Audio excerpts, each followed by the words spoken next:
nosotros en la tarde de hoy.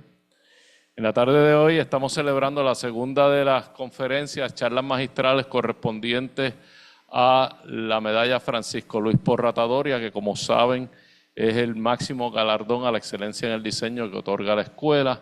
Y hemos solicitado a los miembros del jurado, un muy prestigioso jurado, a cada uno de ellos que nos dé una charla. Ya nos dio la primera de la charla, nos lo dio el arquitecto Marchand Cifre, y en la tarde de hoy tenemos el honor de recibir al segundo de nuestros jurados, después de haber estado trabajando ayer intensamente en la evaluación de los proyectos. No sé cuántos de ustedes tuvieron la oportunidad, hubo mucha gente conectada durante la presentación de los proyectos, y luego de la presentación de los proyectos, obviamente el jurado se retiró en privacidad a hacer su evaluación y a escoger cuáles son las medallas. Ya tenemos entonces, aunque todavía no me las han comunicado, las medallas correspondientes al 2023-2024. Yo quiero estimularlos a todos ustedes a que aspiren a hacer proyectos que sean meritorios eventualmente, proyectos de fin de carrera que sean meritorios eventualmente a ser considerados para medalla Francisco Luis Porrata Doria. Ciertamente ha demostrado ser un reconocimiento que vale mucho en el resumen de los estudiantes, y ya las firmas de los arquitectos comienzan a reconocerla y comienzan a reconocer la calidad de nuestros estudiantes. Quiere decir que siempre es bueno llevarse eso dentro de su experiencia como estudiante. Sin más nada, vamos a comenzar porque tenemos gente conectada. La conferencia de hoy va a ser ofrecida por el arquitecto doctor Pablo Campos Calvo Sotelo, que nos viene visitando desde Madrid, particularmente desde la Universidad San Pablo CEU, para quien pido un fuerte aplauso.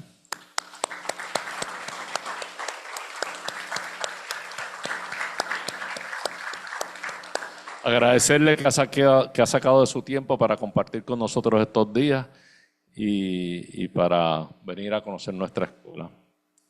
Sin más nada, la charla de hoy tiene por título La misión de la arquitectura en la optimización de la universidad, innovación docente, inclusión social y sostenibilidad. Nos hablará acerca de la misión trascendental que desempeña la arquitectura en la universidad. Como dice el título, la conferencia aúna 3 líneas de aproximación a la calidad de los espacios de educación superior: la innovación docente, la inclusión social y la sostenibilidad, como dice su título. Con este micrófono metido en el medio. El doctor arquitecto Pablo Campos Calvo Sotelo es catedrático de composición arquitectónica de la Universidad San Pablo CEU en Madrid. Es doctor arquitecto de la Universidad Politécnica de Madrid. Es doctor en educación de la Universidad de Salamanca y es académico de número de la Real Academia de Doctores de España. Desde 1990 realiza proyectos para universidades nacionales, se refiere a universidades nacionales españolas e internacionales.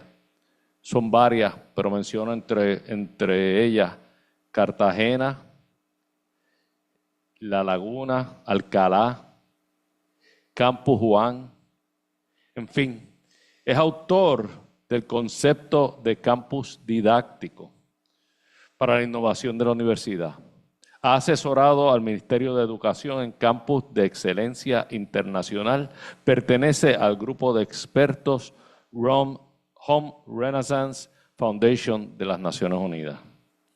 Ha escrito un sinnúmero de artículos, pero menciono algunos de ellos: Space and Culture, Organization for Economic Cooperation and Development, Society for College and University Planning, En fin, y una lista larguísima en la cual por situación de tiempo no podemos entrar. Es autor de 17 libros sobre la arquitectura universitaria. Para mencionar algunos, La Universidad en España, El viaje de la utopía, que publica en el 2002, pero que traduce al inglés también como The Journey of Utopia, y que presenta en la Universidad de Columbia. Escribió un libro y agradezco que me lo regaló, un libro muy bonito que son los 75 años de la ciudad universitaria de Madrid. En fin, tiene una serie de escritos y de tanto a nivel de artículos como a nivel de libros que es impresionante la trayectoria. Posee 4 sexenios de investigación en donde menciona los siguientes aspectos o los siguientes esfuerzos. Dirige el proyecto de investigación, desarrollo e innovación del campus inclusivo para el Ministerio de Ciencia e Innovación. Desde el 2016 realiza una labor humanitaria. Pablo me estaba contando, interesantísimo esto, una labor humanitaria liderando la integración de personas con discapacidad intelectual y visual en la universidad, que ha recibido diversos premios. Entre los galardones que ha recibido Pablo está Education Leadership Award del World Education Congress por su contribución a la educación internacional. Eso fue en el 2012. Innovative Research Award in Architecture and Education en el 2022. Y en el 2024 intervino en el Forum for Peace, Development and Education de las Naciones Unidas. En fin, tenemos ante nosotros una persona que es altamente reconocida a nivel mundial y que ciertamente engalana esta sala y nos llena a nosotros de prestigio. Por lo tanto, más que nunca agradezco que haya sacado tiempo y que esté con nosotros y haya participado en el jurado que seleccionó ayer las 2 medallas y esté con nosotros para la charla de hoy. Sin más nada, el arquitecto Pablo Campos Calvo Sotelo, con ustedes.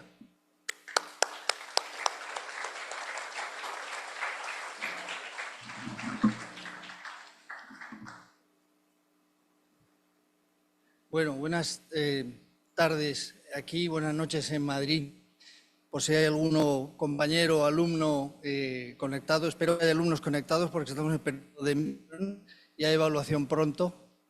Gracias de verdad a esta Pontificia Universidad Católica de Puerto Rico y a esta Escuela de Arquitectura, a todos los docentes, muy especialmente al decano Luis Vadillo, que nos ha visitado en varias ocasiones y que yo tenía en mi corazón el interés de venir aquí alguna vez y disfrutar de esta preciosa isla, de esta preciosa ciudad, de esta preciosa escuela y de estas maravillosas personas que hacéis que el viaje sea muy corto, muy corto. Bueno, dicho esto, yo quería hablar, entiendo que el auditorio sobre todo son alumnos, lo cual siempre es una cuestión, es un reto, pero es una oportunidad de mensajes positivos. Y yo quiero que todo lo que puedo describir hoy y coloquio posterior, que de luego creo que siempre es importante, aporte en lo que a mí respecta una mirada positiva y optimista.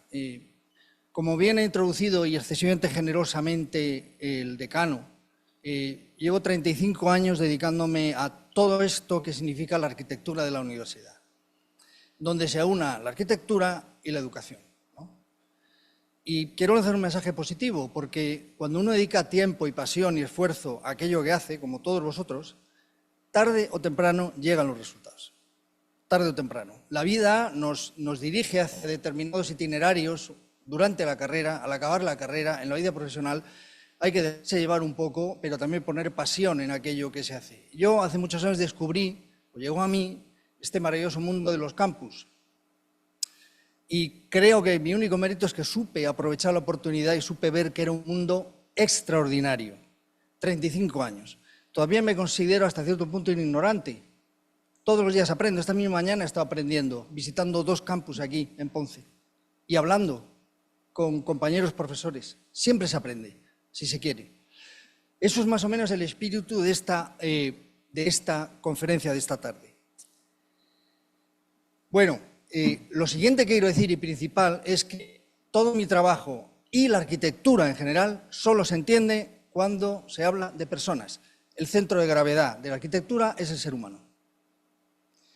Hace pocos meses empecé mi curso, este semestre, doy una asignatura de primer curso que se llama Introducción a la Arquitectura, y el primer mensaje que le dije a mis alumnos es: la arquitectura no existe. Algunos empezaron a palidecer, sudar frío, supongo que dijeron, llamando por el móvil a sus padres: papá, desmatricúlame porque hay un profesor enajenado que dice que la arquitectura no existe. No existe. ¿Qué existe? Relaciones de personas en el espacio. Pero lo que más importante no es la arquitectura, que es un necesario contenedor que evidentemente puede alcanzar grados de sublimación. Lo que importa es nunca perder de vista que nosotros, los arquitectos, trabajamos para hacer a las personas más felices, así de sencillo y así de difícil. Sí, gracias. Las personas, ¿qué ocurre por pasar inmediatamente a la arquitectura de la universidad? Bueno, pues que todas las universidades tienen personas, pero todas o casi todas, y luego hablaré de eso un poco, tienen arquitectura. Luego, evidentemente que la arquitectura es imprescindible para la educación. Cuanto mayor calidad tenga la arquitectura, mayor calidad tiene la educación. Y a la inversa, una educación de calidad, una buena universidad, suele tener en el 99% de los casos una buena arquitectura. Yo en estos 35 años he procurado dedicarme con pasión, como os pasará a vosotros, a este territorio, a este lugar común entre lo arquitectónico, lo educativo, la psicología, el espacio, las texturas, la percepción psicológica, la forma, la composición. Y diría que al final trabaja uno en varios campos. Docencia, yo soy profesor, me gusta ser profesor. Investigación, es imprescindible la investigación para que sea una universidad que se vista por los pies. Sin investigación no hay universidad, hay colegios universitarios. Tercer elemento, como señalaba el decano, una dimensión humanista. Desde hace 9 años, como luego contaré muy brevemente, decidí introducir unas claves de innovación docente que pasaban por introducir en las aulas de arquitectura personas con discapacidad intelectual y discapacidad visual, para que los alumnos aprendieran a empatizar. Porque esa es la profesión que tenéis. Cuando acabéis la carrera tenéis que empatizar con el cliente porque, salvo alguna excepción, uno no hace arquitectura para sí mismo, sino para los demás. Y la cuarta dimensión es la planificación, el diseño como estudio de arquitectura de campus universitarios. Por tanto, están todas relacionadas. Docencia, investigación, trabajo profesional y una dimensión humanista que últimamente es la que más me seduce. El mensaje optimista es que, fruto de eso, como señalaba el decano, pues uno va explorando, dándose a conocer, entregando esfuerzos, teniendo desencantos de vez en cuando, alegrías de vez en cuando también, hasta el punto de que justo este año pues, fui convocado a intervenir en Naciones Unidas, en la sede central, para hablar dentro de un foro mundial sobre educación, desarrollo y paz. Y la razón por la que me llamaron y lo que traté de aportar es, claro, que el diseño de campus es un factor importante para el desarrollo de la educación, del desarrollo económico y de la paz. Y esta es una imagen. Pongo esta imagen no tanto por presunción, sino para animaros a que, lo que decía hace un momento, cuando se pelea, cuando se lucha, cuando se dedica esfuerzo y pasión, todo llega.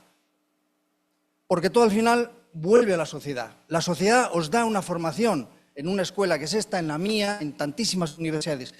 Eso entrega la sociedad, hay que devolvérselo.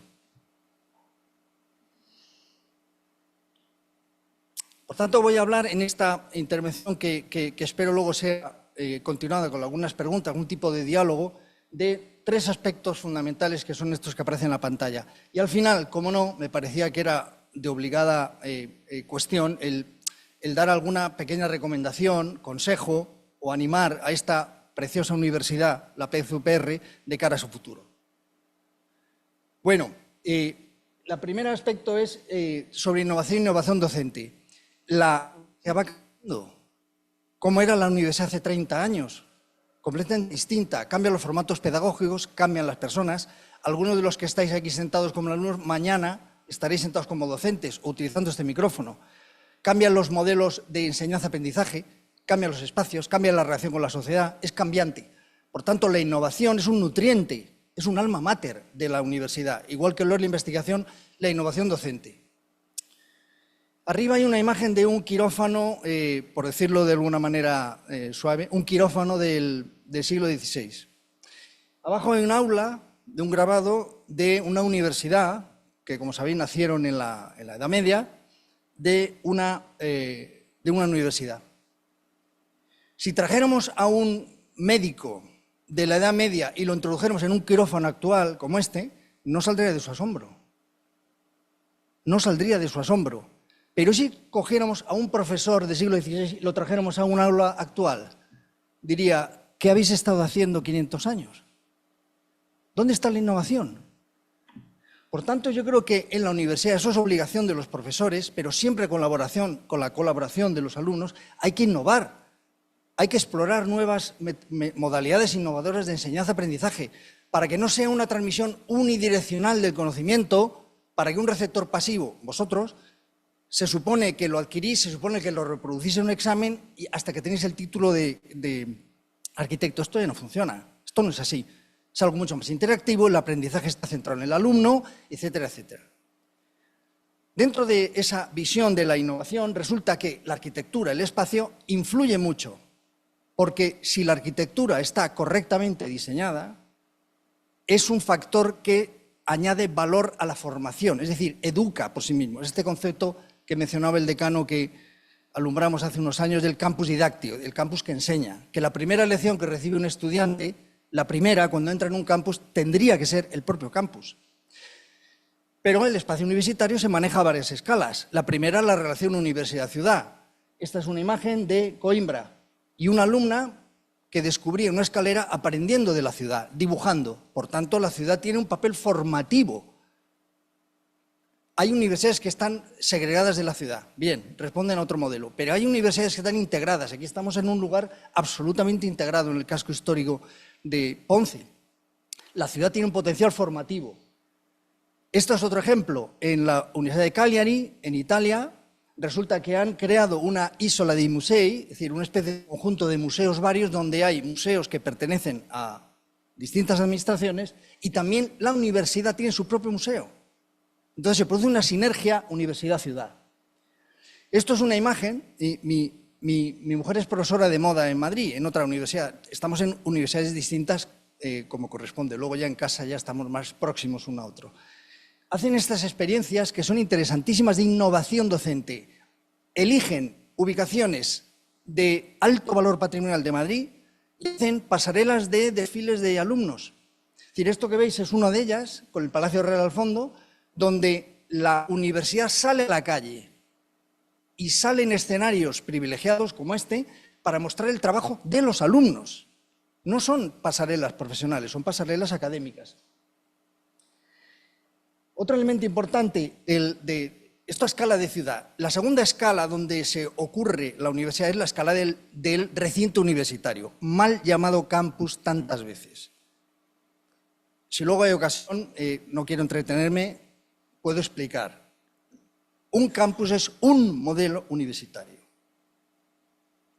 pero hay otros. Entonces, ahora le llamamos campus a cualquier conjunto de edificios que alberguen educación superior, pero no es verdad. El campus es un modelo concreto de origen norteamericano desarrollado a partir del 17, 18, 19 hasta hoy. Pero luego hay otros modelos tan buenos como el campus, por ejemplo, la ciudad universitaria, de cuna europea, aunque luego llega al Nuevo Mundo. Dentro del campus como tal puede ser didáctico, por ejemplo, el papel de la naturaleza. Esto es un ejemplo muy curioso en Portugal, la Universidad de Trás-os-Montes y Alto Douro. Los portugueses son muy aficionados a tirar títulos muy grandes, ¿no? Como sabéis, ¿no? Universidad de Trás-os-Montes y Alto Douro. Bueno, es un campus botánico. No es que sea un campus que tiene dentro un jardín botánico, de esto hay ejemplos. Es que todo el campus es un jardín botánico que dentro tiene edificios. Esto en Portugal también, la Universidad de Aveiro, donde esa es una muestra de cómo el campus puede formar, es una escultura que se hizo con motivo de los fallecimientos del COVID-19. Por tanto, es una pieza escultórica, arte en el campus, que añade una formación a quien vive el campus. Este es la Universidad de Virginia. Para mí, el campus más sugerente que ha habido en la historia. Lo diseñó Thomas Jefferson, que era presidente norteamericano. Me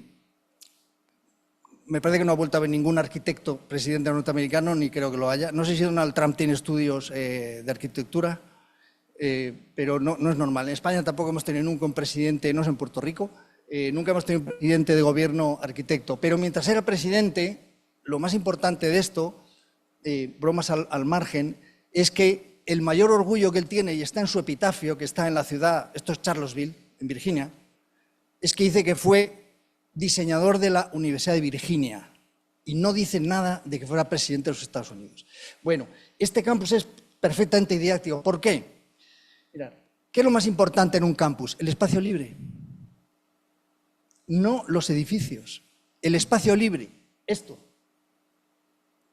que habéis oído la expresión seguro muchas veces, que es el quad, que es una abreviatura de quadrangle. Es decir, es desde los colegios oxonienses, Oxford y Cambridge, llega al Nuevo Mundo, se crean los Colonial Colleges en Harvard, 236, y luego una evolución durante siglos, a que aparecen los campus norteamericanos segregados como Virginia, como Stanford y tantos otros. Pero la razón es que este espacio libre es el campo de relación, es lo que justifica que haya un complejo urbanístico con edificios, espacios libres, de universidad con distintas facultades, porque si no, ¿qué razón hay para que estemos cerca la Facultad de Medicina, de Arquitectura, Derecho o Economía? ¿Qué razón hay? La interacción entre alumnos y profesores, entre alumnos y alumnos. Y esto, otro gesto simbólico, didáctico, es la pieza capital del campus, es la biblioteca. La más importante, es el depósito del saber. Es el edificio más importante siempre, no el del equipo rectoral, porque esos van y vienen, pero el saber no. La tercera escala es el edificio, la pieza arquitectónica. También puede ser didáctica. ¿Algún ejemplo?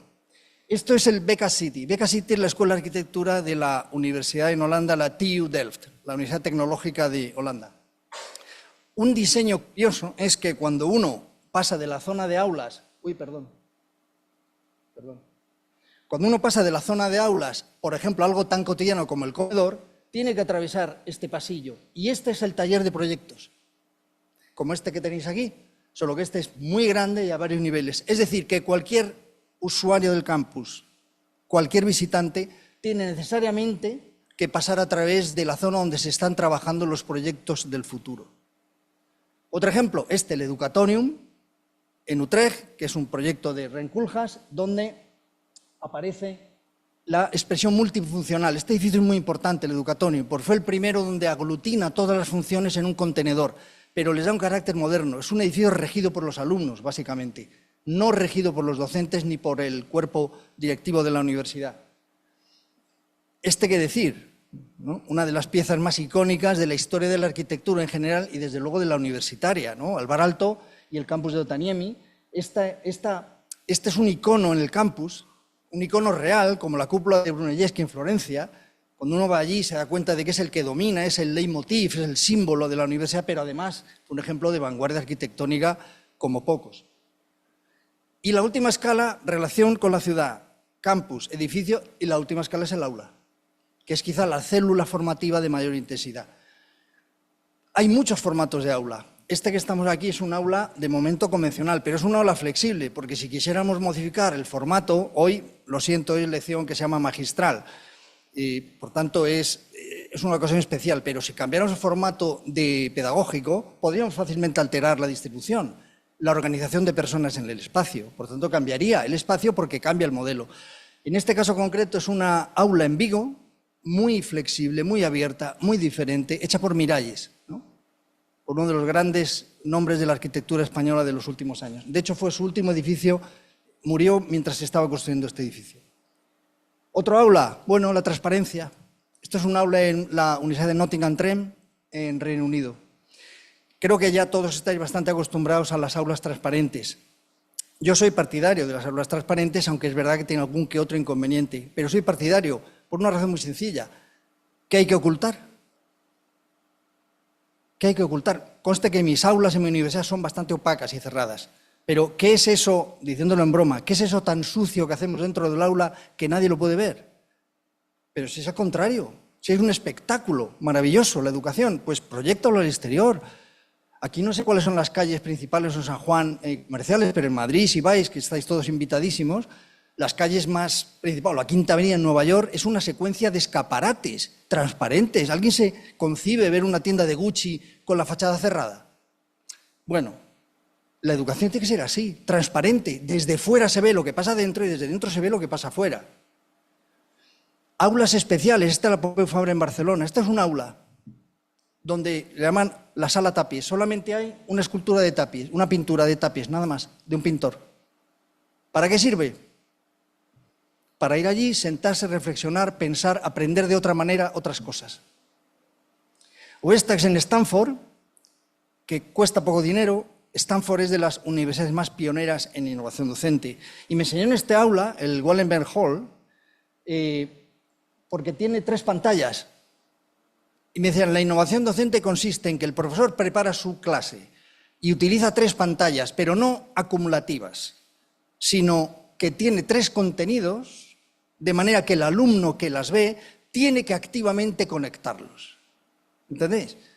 Es decir, que los medios no son muchos, son 3 pantallas en vez de una, pero la labor del docente es preparar la presentación de manera que en una esquina hay esto, en el centro una imagen y en el lateral quizá otra imagen. Y el alumno tiene que relacionar.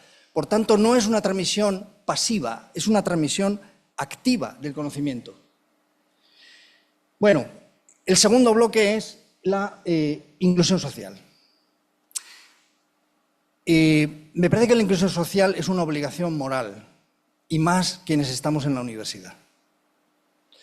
Nosotros estamos participando en proyectos de investigación que tienen que ver con la nueva manera de entender los espacios. Este es un proyecto europeo que terminó hace poco, con 9 universidades europeas que nos asociamos, hicimos unas propuestas.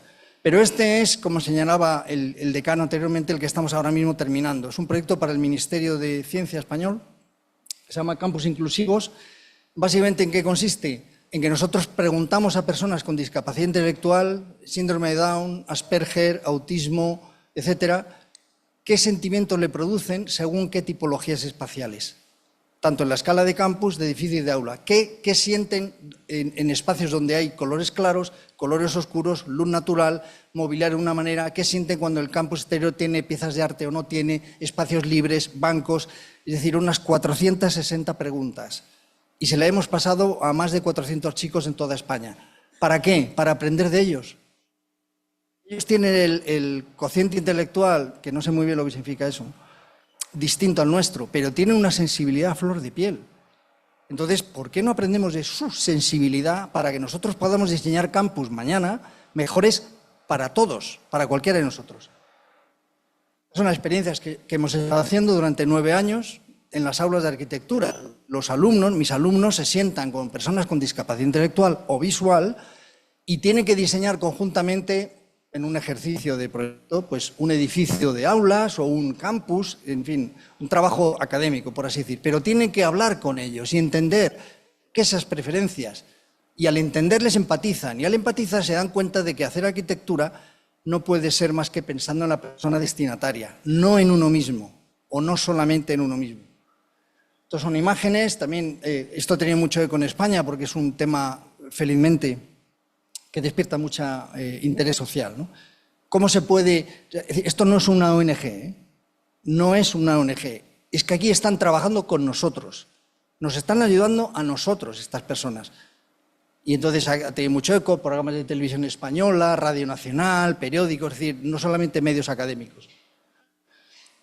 El tercer bloque tiene que ver con la sostenibilidad. Bueno, todos habéis oído hablar de sostenibilidad, es un palabra yo creo que bastante manoseado, y en los campus universitarios hay 7 dimensiones, 7 de la sostenibilidad. Yo voy a omitir las que ya creo que conocéis todos, que son la ambiental y la energética, ¿no? Las placas solares, la huella de carbono, en fin, residuos, todo esto. Y me voy a centrar en unas que normalmente no se tienen en consideración, que son la institucional, la social, la económica, la educativa y cultural y la de saludable y de bienestar, que son igual de importantes que las otras dos, aunque las otras dos son de mayor recorrido. Por ejemplo, institucional, hay universidades en Europa y en Estados Unidos y en el mundo que tienen oficinas de sostenibilidad y hacen planes específicos de sostenibilidad como esta de Brugge en Holanda, que tiene un plan de sostenibilidad del 20 al 25. Esto lo empezaron hace ya 4 años. La sostenibilidad social, ¿qué significa? Bueno, crear comunidades de aprendizaje. Esto es UCLA, en Los Ángeles. Un estudiante que va a entrar en UCLA y en otras universidades americanas, más o menos el ratio es que de 300 solicitudes hay una plaza. De 300 hay una plaza. El alumno que entra, aunque viva en Los Ángeles, aunque viva al otro lado de la calle, tiene la obligación de estar 2 años viviendo dentro del campus, en las residencias. Y la pregunta es, ¿por qué? Y pagando, porque son muy caras. ¿Por qué? Porque ellos quieren lo que llaman la inmersión social. Es decir, que el alumno sienta que forma parte de una comunidad y vive 24 horas, donde estudia, vive, come, hace deporte, se relaciona, tiene ocio. Es decir, es una microciudad. 2 años como mínimo. Inmersión, sostenibilidad social también. Bueno, la residencia es muy importante en los campus, la residencia. Si no, el alumno, ¿cómo va a sentir que pertenece a una comunidad si no vive dentro? Esta es la ampliación que se está haciendo ahora en Milán, la Universidad Bocconi en Italia, que está haciendo Sanaa, la firma de arquitectura japonesa, premio Pritzker, como sabéis, donde el primer edificio que construyeron, que fue este, es una residencia de estudiantes. Bolonia. Bolonia es la universidad más antigua del mundo occidental. Fue fundada en 1088. La universidad es la ciudad. Por tanto, esto es un modelo que no es un campus, es un modelo de ciudad universitaria europea, perfectamente válido, tan bueno o mejor que el campus americano. ¿En qué se basa la sostenibilidad económica? Pues que la universidad comparte equipamientos con la ciudad. ¿No es absurdo, y pasa muchísimo, que la universidad construye un polideportivo, una biblioteca, unas instalaciones, y la ciudad, el municipio, construye al otro lado de la calle otro polideportivo, otra biblioteca, otras instalaciones? No tiene sentido. Sostenibilidad económica. Compartamos equipamientos porque nos saldrá más barato construirlos, mantenerlos y multiplicaremos por 2 su nivel de utilización. Esto pasa en Bolonia. Pequeños detalles, por ejemplo, hablando de sostenibilidad económica. Esto es un pequeño recinto universitario en Coruña, en Galicia, ¿no? En el noroeste de España.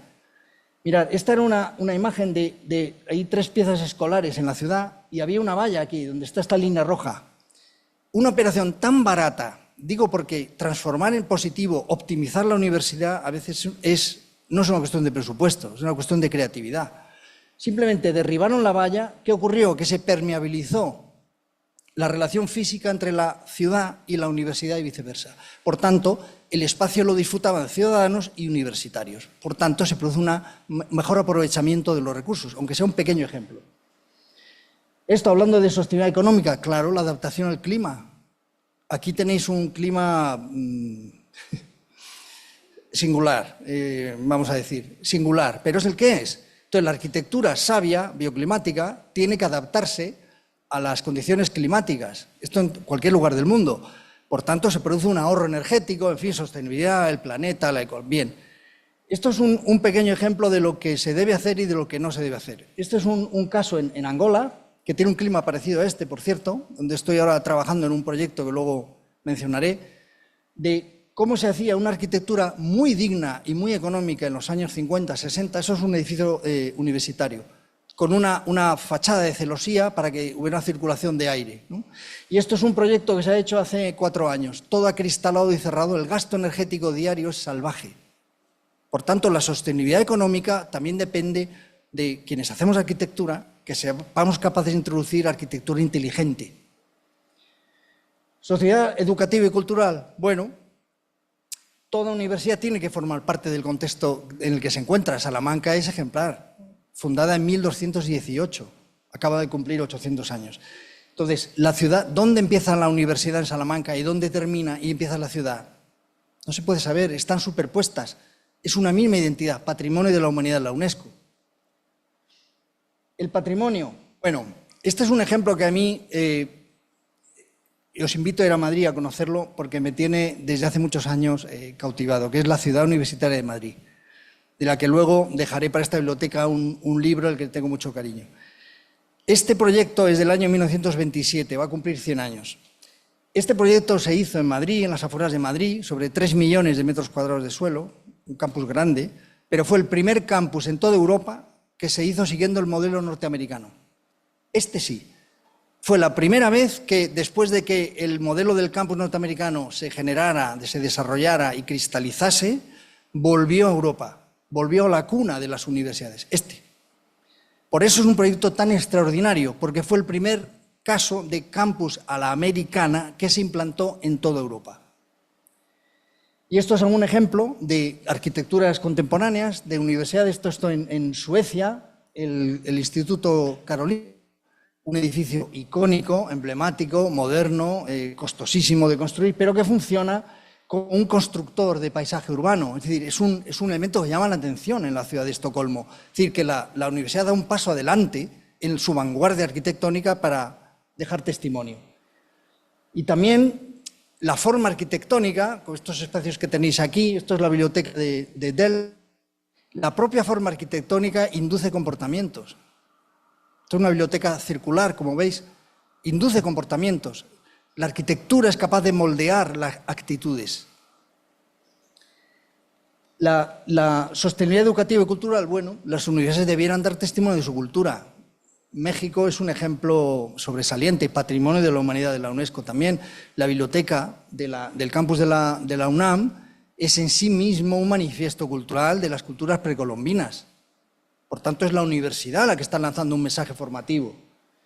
También el cuidado del patrimonio. Son muchos casos en España y en el mundo donde hay una antigua estructura, a lo mejor de origen militar, como es el caso de la Carlos III en Getafe, y que el Ministerio de Defensa cede a la universidad el patrimonio y la universidad la tiene que rehabilitar, adaptar para introducir un nuevo uso. Es decir, nueva función universitaria en antiguas estructuras. Y se puede hacer con el respeto a la arquitectura preexistente, pero también introduciendo innovación.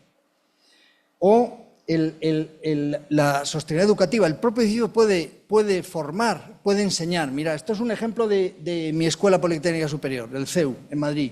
Esto es una imagen de hace unos días. ¿Qué están haciendo? ¿Qué están haciendo estos alumnos? Están dibujando, en la asignatura se llama análisis de formas, es dibujo artístico, ¿no? ¿Qué están haciendo? Están dibujando su propio edificio. Es decir, que el edificio se convierte en un elemento formativo, en un modelo, para que los alumnos aprendan perspectiva, tonalidades y este tipo de cuestiones. También esto es un yacimiento arqueológico en la campus de la Autónoma de Madrid. Es decir, que hay unos restos arqueológicos que la universidad quiere presentar como parte de su potencial formativo. Y el arte. Yo creo que todos los campus deberían tener arte. Da igual que haya facultades de humanidades, tecnológicas, médicos, experimentales, de la salud, arquitectura, bellas artes. Los campus son un soporte del arte, el más espectacular del mundo, de Venezuela, ¿no? Hecho por Villanueva. También Patrimonio de la Humanidad de la UNESCO, no solamente en los murales y esculturas exteriores, sino también en la muy famosa Aula Magna, con estas esculturas de Calder, ¿no? Las nubes de Calder. O este ejemplo, también en el Carnegie Mellon, esta terraza cubierta hecha con esta intención artística, casi metáfora del paraíso que decía Gaudí, ¿no? Que paraíso en persa significa jardín. O esto, que es una pequeña muestra, una pequeña universidad que hay en naciente de hace poco en Madrid, que es la UDIT, donde aparecen espacios que propician un sentido más divertido, más vibrante, más ágil del uso, ¿no? A través de un diseño y de un mobiliario también como más casual. O esta, que es la transparencia en la biblioteca de la Universidad de Södertörn, en Suecia. La transparencia, es decir, uno se pone delante del otro. La transparencia tiene unas implicaciones psicológicas de percepción muy importantes. Esto habréis oído hablar de las neuronas espejo, ¿no? Y el comportamiento del otro, para el final, como se trata de personas, ¿no? La biblioteca. Esto es Stanford, quizá la universidad número 1 del mundo privada. Mirad, esto es una escena de Stanford. Es verdad que a la vez que esta escena hay premios Nobel que van por ahí andando por el campus con toda naturalidad, premios Nobel, pero cuida la escala humana, cuida el pequeño bienestar del alumno que está en su hamaca descansando y que un rato después volverá a la biblioteca o irá a hacer deporte y está formándose en una universidad puntera del mundo. Bueno, todo esto al final de lo que se trata en el fondo es de que cualquier universidad debiera hacer una estrategia de sinergia entre modalidades innovadoras de enseñanza-aprendizaje, espacios innovadores a las 4 escalas, ciudad, campus, edificio y aula, y teniendo en cuenta que al final, como somos personas, es muy importante la percepción psicológica. Es decir, el grado en que nos afecta el estado de ánimo, el espacio que vivimos, que el entorno moldea comportamiento, desde luego que sí. Que no es casual, no da igual cómo sea el edificio donde hacemos nuestras actividades, importa mucho, porque forma parte de nuestro bienestar psicológico, aparte del bienestar físico.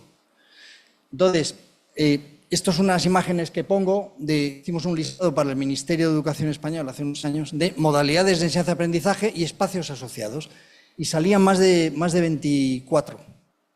La primera es la lección magistral, que es, con perdón, pues el formato de hoy, ¿no? El tradicional, que no debe desaparecer. No, lo que pasa es que hay que proporcionarlo.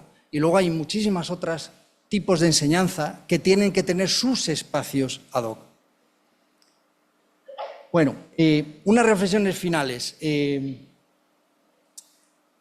Para cualquier universidad, para la PUCPR, para la mía, para cualquiera, ¿cómo se debe preparar la transformación cualitativa, la optimización de un espacio universitario, partiendo de la situación actual, cualquier universidad? No estoy hablando de derribar todos los edificios, hacer un campus nuevo, eso es inviable, sino que se ha de partir de la realidad existente en cualquier lugar. ¿Cuál es el proceso o el método para poder razonablemente propiciar esa transformación cualitativa? Investigar, paso número 1. Participación de la comunidad, siempre con un órgano director que normalmente debía ser un arquitecto. Planificación, clave, es decir, diseñar un campus no es diseñar un objeto, es diseñar un proceso, porque está vivo y es cambiante. Y por último, implementarlo. A veces ocurre que hay experiencias que te demuestran qué importante es un detalle para cambiar y optimizar una universidad. Esto es el MIT, en Boston, ¿no? Quizá el centro de investigación posiblemente más importante del mundo. El 60% de los alumnos son de posgrado, son investigadores. 40% es grado. Entonces yo lo he visitado unas cuantas veces y la primera me enseñó el campus el que era jefe de planificación de los edificios del MIT, que se llama Bob Sima, que lleva 25 años planificando el campus del MIT. Y él me dijo, te voy a llevar a un sitio donde hemos descubierto con la experiencia que es donde se produce el progreso del MIT. No lo planificaron, sino que lo descubrieron durante el tiempo. Y bueno, yo pensé que me iba a llevar a un laboratorio de energía nuclear o donde se inventó, no sé. No, y me llevó a esto. Como hace mucho frío en Boston, que en invierno baja a menos 30 grados Celsius, no sé en cuánto será en Fahrenheit, pero bueno, mucho frío. Más frío que hoy aquí en Ponce, un poquito más de frío. Y resulta que para conectar los oídos en invierno, porque no se puede salir al exterior, a menos 30, han creado un pasillo interior, se llama el Infinite Corridor. Hasta tiene una página web propia, bueno. Y es un pasillo bastante ancho que comunica edificios. Bueno, pues me dijo este jefe de planificación que de repente en un remanso de ese pasillo que hay una máquina de café y un banco, dice, hemos descubierto que ahí se produce la innovación. ¿Y sabéis por qué? Porque ahí es donde se hace un profesor de matemáticas con uno de arquitectura. Y entonces el roce, me decía, el roce casual propicia el progreso. Así de sencillo. Coste, un banco y una máquina de café. Pero esto lo han descubierto analizando lo que pasaba, no lo planificaron. Es decir, los espacios de encuentro casual, no los de enseñanza arreglada, para el progreso son trascendentales. Entonces hay que planificar teniéndolos en cuenta. Un gurú de la creatividad, ¿sí? La creatividad es otro palabra que hay por ahí. Bueno, el profesor Csikszentmihalyi dice que la creatividad está en cruzar los límites entre dominios de conocimiento. Cuando uno tiene su dominio de conocimiento, nosotros, la arquitectura, cuando pasas al mundo, no sé qué otro mundo del conocimiento, la biología, la medicina, la matemática, y vuelves a la arquitectura, se produce el progreso. Solo así, no tiene sentido que funcionemos como compartimentos estancos, hay que permeabilizar el límite. Y entonces, para permeabilizar el límite, ¿cómo se hace? Bueno, propicia que en el edificio, en el campus, haya lugares de encuentro casual, espacio libre, de interacción. Un campus es un latinismo, campus es un campo. ¿Un campo de qué? De relaciones. Entonces, el contacto casual, el roce entre un alumno de medicina y un profesor de biología, o un alumno de arquitectura y un profesor de derecho, puede despertar el cambio. MIT. Cambios que luego afectan al colegio. Esto es un colegio de Nueva York. Le dijeron a un grupo de arquitectos del estudio Nair Fielding que lo transformaran, que ya no les valía lo que los americanos llaman cells and bells, ¿sabéis lo que es, no? Que el aprendizaje es cells, la célula, el aula, y bells, la campana. Es decir, el tiempo. Que el aprendizaje solo se producía en un tiempo y un espacio fijo. Fuera de eso no hay. Cells and bells. Y él lo transformaron en esto, sin mucho coste. Es decir, disolver los límites, ¿no? Solapar áreas. En vez de pasillos, que son solo comunicadores, lugares de aprendizaje social. No es tan difícil. Un ejemplito. Hicimos un plan director. Yo he tenido la suerte de hacer como 20 planes directores de campus. Este es uno en Coruña, que está en el noroeste de España, el campus del Viña Zapateira, que es tan grande como veis aquí. Pero no funciona. No funciona porque no hay vida, porque no hay residencia, no hay equipamientos. Pero bueno, entonces querían mejorar la cantidad de espacios que tenían que les sirvieran a efectos pedagógicos. Mira, lo primero que hicimos fue dibujar en un plano los lugares donde se produce la formación, es decir, las aulas, ¿no? Hay como 6 facultades, de ingeniería, derecho, humanidades, bueno. Y al equipo rector le dijimos, aquí es donde solamente aquí se produce la formación. Hay que pensar de otra manera, hay que ser más creativos y abrir el campo. Entonces, utilizar lugares del campus para que ahí se puedan instalar modalidades innovadoras de enseñanza-aprendizaje. Y lo que hicimos fue recorrer el campus durante meses y meses buscando lugares, como veis aquí señalados, donde se pudieran producir esos pequeños ámbitos con algo de mobiliario urbano, algunas pequeñas actuaciones, donde al final la cantidad de superficie marcada en color rojo, es decir, habías multiplicado por el doble o el triple la cantidad de espacios de formación, no de formación reglada, de otro tipo de formación, y habías incrementado la vitalidad del recinto. Con eso en la cabeza y con experiencias de optimización, un par de apuntes de que es posible pensar diferente en los campus que tenemos, buscando la optimización.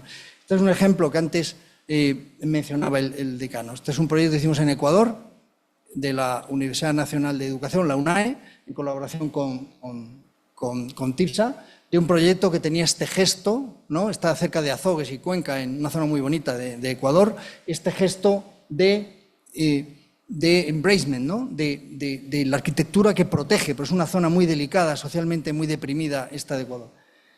Y este es un proyecto en el que ahora mismo estamos trabajando en Angola, que es un proyecto gigantesco, que si no acaba con mi salud, creo que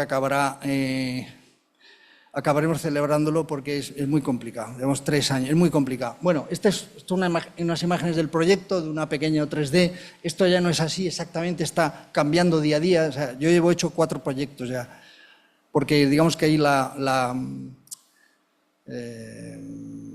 tranquilidad política no es la marca de la casa, ¿no? Entonces van cambiando de criterio. No, pues da igual, vamos a cambiar 4 proyectos, ¿no? Esto que veis es el 4, pero quizá haya un 5º, un 6º, depende de lo que las células me permitan. Bueno, a lo que voy es que dentro del proyecto, que es tan sencillo como se ve aquí, que es un proyecto muy sencillo geométricamente, idea, fuente de inspiración, optimización, cualquier campus tiene que estar arraigado en el lugar donde está. Tiene que nacer del sitio. El sitio es el clima, la cultura, la sociedad, la economía, el ser humano. Lo primero, cuando diseñéis cualquier proyecto, pero no digo nada si es un campus, es empaparse de lo que pasa en ese lugar y de lo que ha pasado. Entonces, investigar. Primer paso, investigar. Investigando, descubrimos varios libros y tesis doctorales que hablaban de, por ejemplo, esto, que eran los asentamientos primitivos en la época precolonial de Portugal, que ellos quieren lanzar y quieren que el campus sea un testimonio de la vuelta a sus orígenes ancestrales. ¿Tienen derecho? Y entonces, ¿qué descubrimos? Pues que estos eran los asentamientos primitivos, se llamaban quimbos.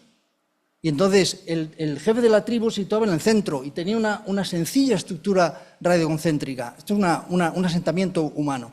¿Qué hicimos? Pues traspasarlo a la escala de campus, tan sencillo. ¿Y qué lugar estará ocupando aquí? Bueno, esto cambiará. La biblioteca. ¿Cuál es el jefe de una universidad? No es el rector, lo siento si me está oyendo el rector, le pido perdón. No, es la biblioteca. Por tanto, la biblioteca es el corazón del campus. Y el otro elemento que influye muchísimo es la pasión y el sentimiento humano. Pensar que cuando diseñéis, estaréis diseñando para personas. Estas. Es decir, no, el paisaje humano es terrible allí. Por eso mismo es motivador, por eso mismo este proyecto es un reto muy especial, porque no es diseñar un campus para el primer mundo en Madrid o en París o en Nueva York. No, sería interesante, por supuesto que sí. Yo he hecho un en Salamanca, pero este tiene una componente humanista tan potente que diseñar, coger el lápiz y depositarlo sobre el papel de croquis en el inicio, sientes que estás haciendo algo que va mucho más allá que diseñar una forma arquitectónica basada en tus 35 años de experiencia, sino que estás tratando de hacer algo que verdaderamente trasciende lo arquitectónico, porque es educación y porque es ayudar a esta gente que dentro de unos años la educación sea una plataforma de salvación. Bueno, por terminar, este es el paradigma pasado, el cells and bells. Todos los alumnos aprenden lo mismo en el mismo lugar. Esta es la enseñanza con olor a naftalina, anacrónica, pasada, que vosotros no, pero nosotros hemos padecido. Y este es el nuevo paradigma. Esto es el mejor criterio de optimización de los espacios educativos que tenemos, a nivel escolar y a nivel universitario.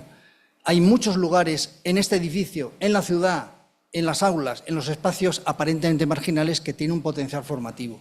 Hay que identificarlos y explotarlos.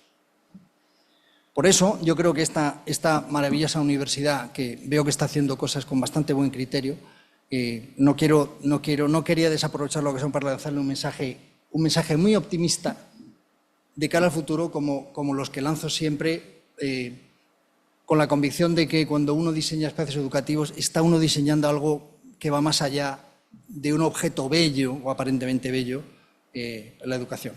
Y por terminar, quería dejar esta biblioteca algunos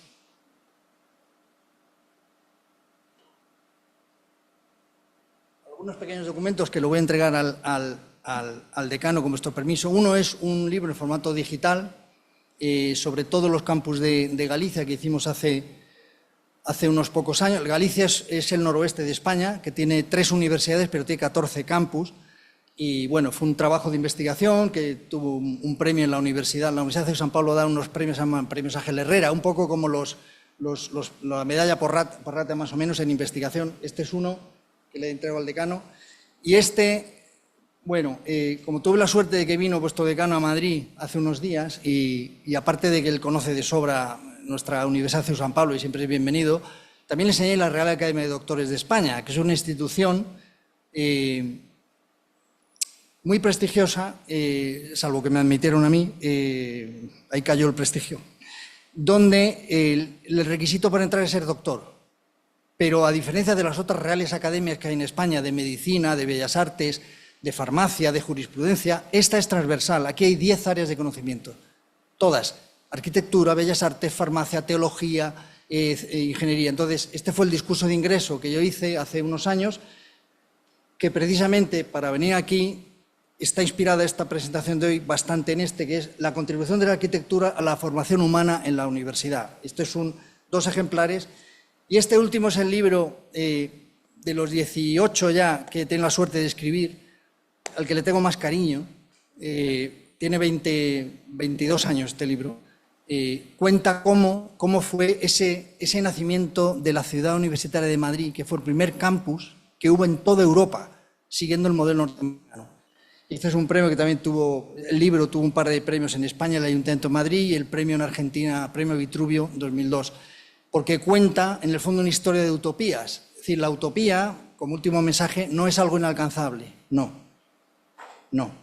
Utopía viene de utopos, sin lugar, pero la utopía es una energía que mueve el mundo y que se puede llevar a la acción. Y el caso de la Ciudad Universitaria de Madrid es un ejemplo de utopía en acción, porque se construyó. Ya está. Bueno, muchas gracias.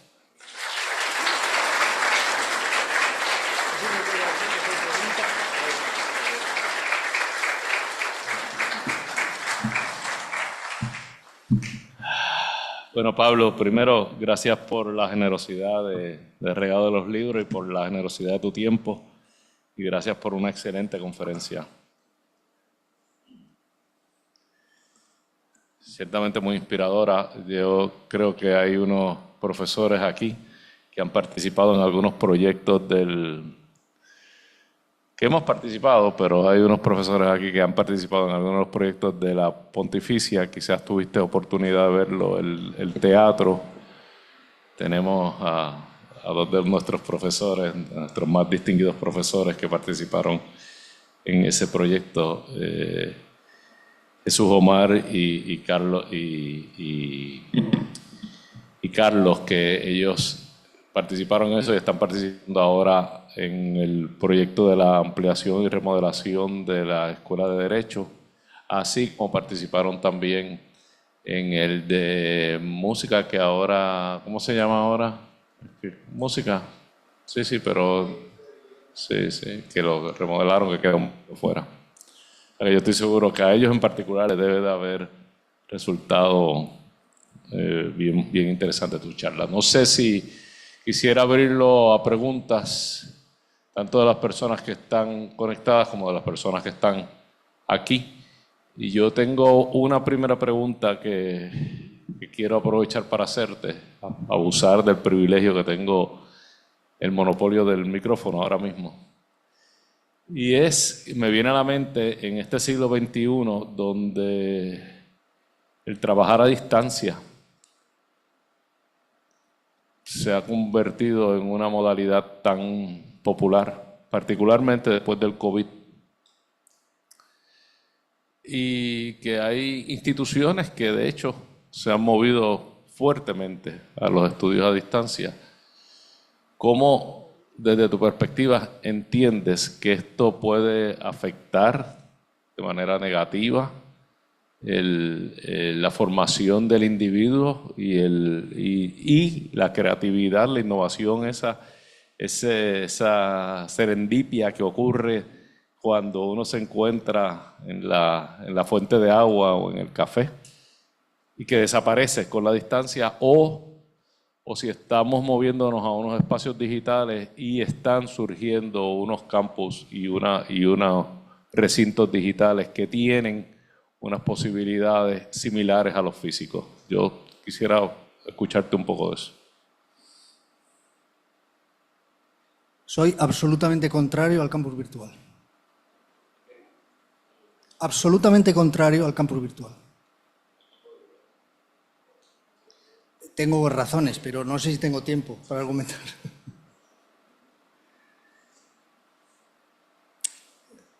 A ver, yo tengo esto también, ¿eh? O sea, no soy ningún talibán contra la tecnología. La tecnología nos da herramientas maravillosas que hacen mucho bien a la humanidad, desde salvar vidas a comunicarnos, pero tiene riesgos. Esto tiene riesgos. En el caso de la educación, los riesgos son mayores. Y en el caso de la educación, y cuando la pandemia, esos riesgos se hicieron mucho más obscenos. Antes de la pandemia, yo ya había escrito, no en revistas de arquitectura, sino en España, en publicaciones, en periódicos, como aquí, no sé cuál será el periódico más, en fin, leído de Ponce o de San Juan o de Puerto Rico, advirtiendo contra los riesgos del campus virtual, antes de la pandemia. Luego llegó la pandemia y las herramientas tecnológicas nos permitieron continuar el curso, es verdad.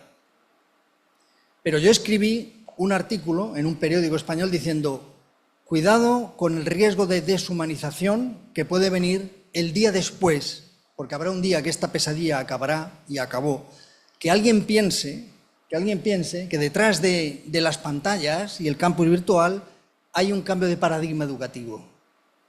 No, en absoluto. Es una amenaza, la peor amenaza que hay hoy en la formación humana de verdad, en la universidad y en las escuelas, no digo nada, mucho más para los niños, es el campus virtual. ¿Se puede hacer algo en la tecnología? Sí, claro. ¿Se pueden repensar los campus incorporando planificadamente las herramientas tecnológicas para sacar mayor partido de espacios físicos? Claro que sí, pero sin olvidar nunca que son una herramienta complementaria. no un protagonista en el proceso educativo, porque no es verdad. Hace 3 años, en España, los premios Príncipe de Asturias son como los Nobel en España, y le dieron el premio Humanidades a Nuccio Ordine, que desgraciadamente un profesor italiano que falleció y no pudo ir a recogerlo. Mirad, por favor, en la web Nuccio Ordine en unas TED Talks del BBVA, que es un banco español, el BBVA. Y él hablaba, yo entré en contacto con él en plena pandemia, hablaba contra el campus virtual, él era un humanista, era un filósofo, buenísimo. Y yo dije, este hombre piensa igual que yo. Y entonces le escribí, y estuvimos en contacto y bueno, íbamos a conocernos, pero luego pasó y falleció. Es decir, si soy contrario al campus virtual es si se abusa de la virtualidad. Ahora, si se utiliza como complemento, creo que puede ser un elemento que facilite. Pero progresivamente debemos desprendernos de ello conforme es más intenso y más necesario el roce humano. En los colegios no creo que sea en absoluto una herramienta. Es más, ya en España, no sé aquí en Puerto Rico, en España desde hace 6 meses se está empezando a prohibir las pantallas en los colegios. Normativa de hace muy poco tiempo, con toda la razón.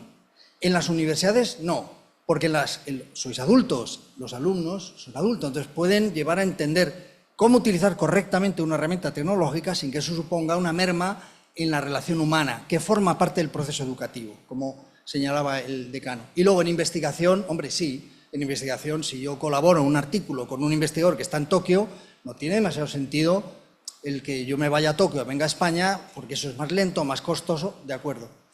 Termino. Donde se manifestó de modo más grave esta cuestión del campus virtual fue en los colegios. Creo que la razón es que había intereses espurios económicos detrás, muy fuertes, claro, multinacionales de software y del hardware que vieron como se dice en español, en España, que vieron que iban a hacer el agosto, claro. Pero no puede haber discusión jamás de que sea un cambio de paradigma educativo. Todavía hoy en España, en mi equipo de investigación que estamos haciendo de personas con discapacidad intelectual es psicólogo, hay un psicólogo que es profesor del CEU también. Todavía hoy me dice, se están sufriendo en chicos las consecuencias de los 3 meses de la pandemia.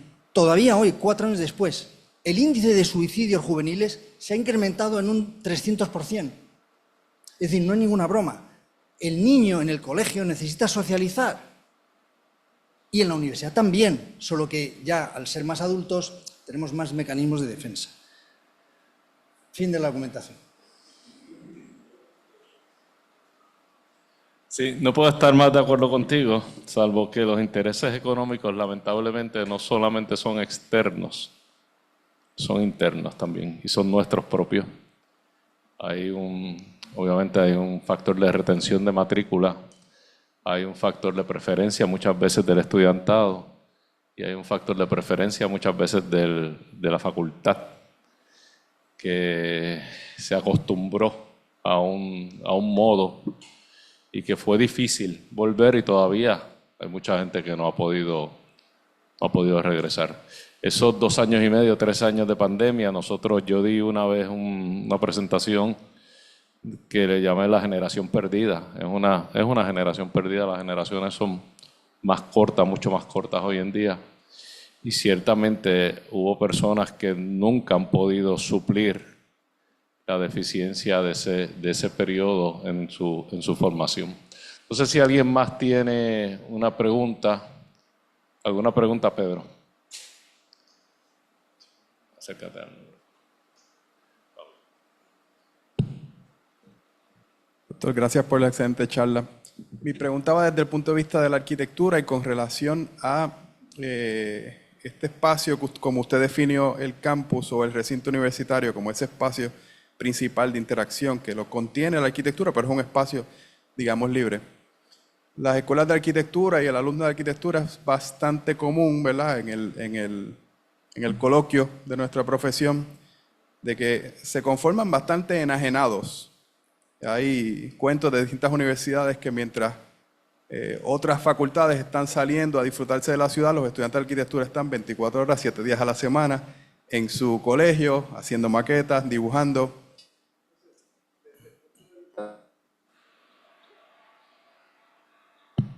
desde el punto de vista de la arquitectura, ¿cómo usted ve a la Facultad de Arquitectura en un recinto universitario?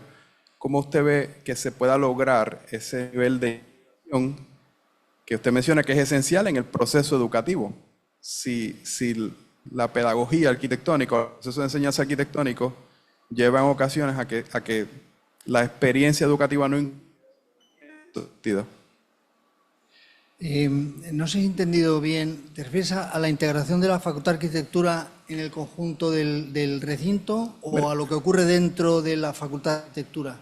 Me refiero más al estudiante. O sea, el estudiante que muchas veces no necesariamente se integra a la actividad que ocurre en el recinto universitario por tal vez la carga, la costumbre del proceso educativo arquitectónico.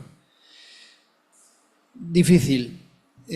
Pensando, trabajando, valorando alternativas.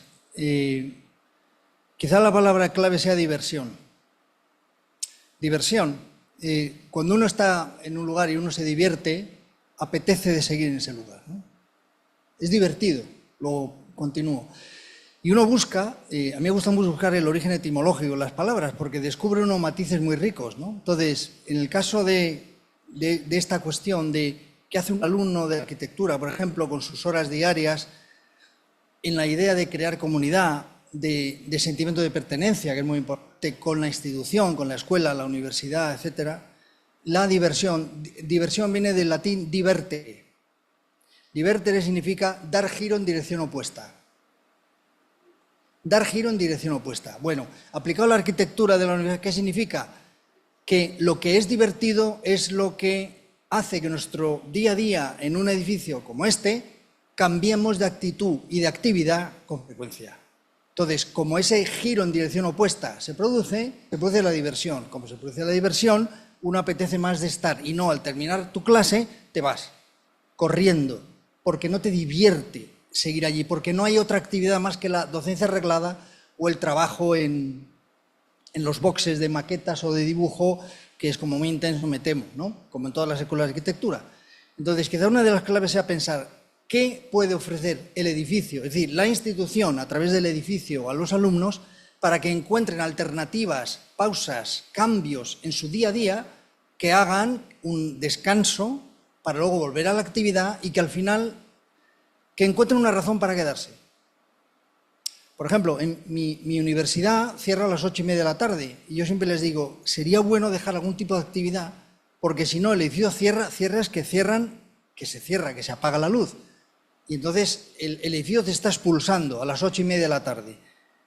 Creo que, bueno, cuestiones de orden, me imagino, de control, estamos en un campus fuera de Madrid, de acuerdo, pero ¿no habría otra manera de repensar eso? Es decir, que uno encuentre que al terminar sus clases lo que más le divierte es permanecer, porque si hay funciones con espacios asociados donde el alumno y los docentes también encontremos motivos para quedarnos, eso construye sentimiento de pertenencia. Construye sentimiento de pertenencia. Una anécdota, los cementerios, ¿no? Yo es que mi proyecto de fin de carrera, ayer vi, por cierto, no puedo hablar de la resolución del jurado, me han dicho que es absolutamente prohibido, pero hay un fallo ya. Debo decir que todos los que vivimos están muy bien, esta escuela os forma muy bien, ¿eh? Ya podéis darle las gracias a vuestros profesores y a los profesores que sean amables con todos vosotros. A partir de ahora estaré vigilante para que sean amables con todos vosotros. Bueno, muy buen nivel. Muy buen nivel. Yo cuando hice mi fin de carrera, mi tema fue un cementerio, que es un tema precioso.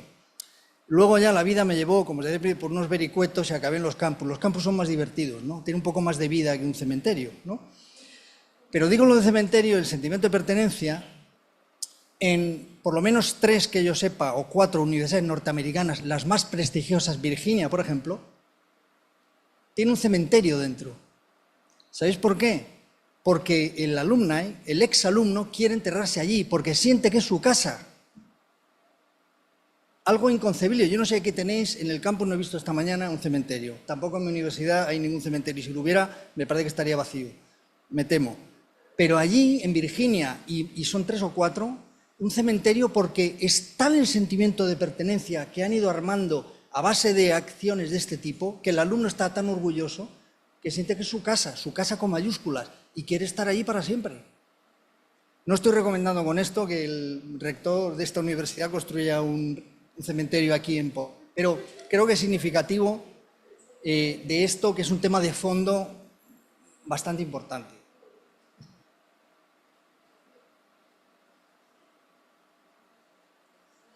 Bueno, a este decano le ha gustado mucho eso de la idea de cerrar a las 8 de la noche. Yo no sé cómo se sienten los estudiantes con eso. Aquí lo están solicitando que se deje abierta 24 horas. De todas maneras, atendiendo la pregunta de Pedro, es curioso que una de las...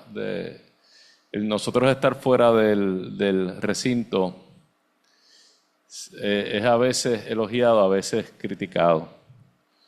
Y aquellos que lo critican, los que lo elogian, las razones son obvias, pero aquellos que lo critican porque estamos muy fuera del resto de la vida universitaria y es más difícil integrarnos y es más difícil que ocurra ese encuentro casual. Sin embargo, yo tengo que decir que coincido con Pedro que hay algo en los estudios de arquitectura, por lo menos en este lado del mundo, que nosotros terminamos enajenándonos, porque yo estudié en el medio del recinto, en el centro de un recinto, al lado del centro de estudiantes, y nosotros éramos una isla aparte, completamente enajenada del resto de las facultades. No sé qué hay algo malo en nosotros, yo creo que vamos a tener que terminar todos en psiquiatras y psicólogos y todo esto. ¿Alguna otra pregunta? ¿Pregunta? ¿No? Bueno, en ese caso no nos queda más que agradecerle nuevamente al doctor el habernos presentado tan buena conferencia.